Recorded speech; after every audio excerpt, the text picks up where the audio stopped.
¿Qué tal? Bienvenidas, bienvenidos a la videocolumna Nuestra Realidad Histórica. Vamos a continuar con el tema del poder presidencial que abordamos en la colaboración anterior y en esta ocasión quisiera referirme a cómo la figura presidencial, la figura del presidente de la República en nuestro país, aunque ha sido objeto de cambios en las últimas décadas, pues conserva todavía varias de las características que a lo largo del siglo XX estuvieron presentes. Y por ejemplo, decíamos que ese presidencialismo mexicano que estaba establecido en la Constitución tenía también características extraconstitucionales. Por ejemplo, el nombramiento o la influencia decisiva del presidente de la República saliente en el candidato de su partido, que sería con toda seguridad el próximo presidente del país. Eso era algo que llevó a decir, por ejemplo, a Enrique Krause, que esta era una presidencia imperial.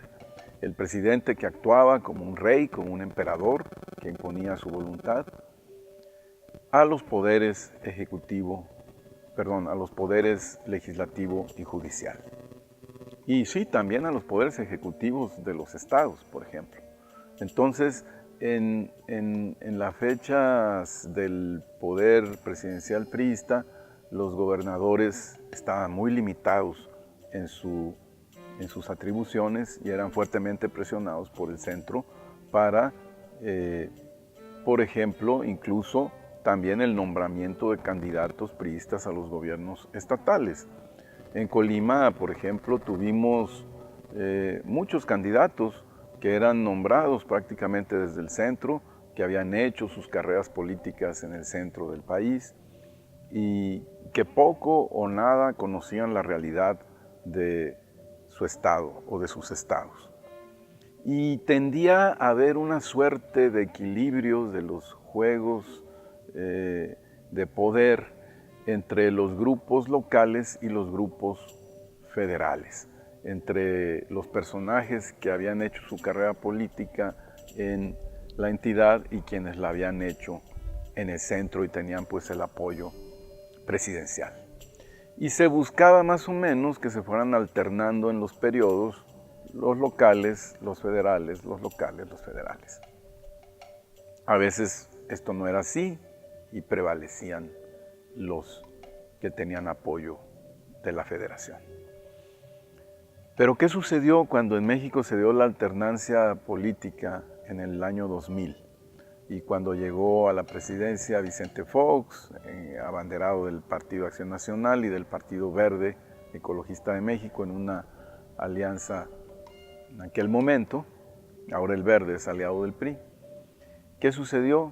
Bueno, sucedió que Fox se desentendió de muchos de los asuntos en los cuales el presidente antes tenía injerencia directa.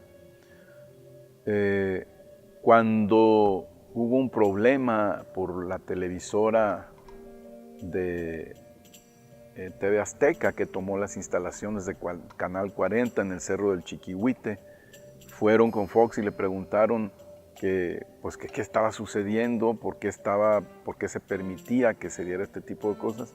Y Fox dijo, ¿y a mí por qué me preguntan?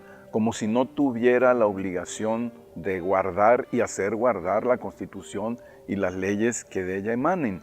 Entonces aplicó la política del avestruz. Se hizo pato, se hizo guaje, se desentendió y esto generó que los gobernadores de los estados empezaran a adquirir un poder mucho mayor del que habían tenido en los regímenes priistas y se convirtieran prácticamente en unos virreyes en sus estados. Esto no es una presidencia democrática, desentenderse de las cosas sin una agenda política de transformación seria del país, no es una presidencia democrática, es una presidencia que se vuelve un cascarón que se vuelve hueca y que se vuelve rehén de los intereses políticos de las regiones, muchas veces intereses que no tienen nada que ver con las cuestiones democráticas. Y más o menos lo mismo siguió sucediendo en el gobierno de Calderón, aunque Calderón con un carácter distinto, incluso llegó a tener desavenencias con distintos gobernadores, no solamente del PRI, sino incluso hasta de su partido.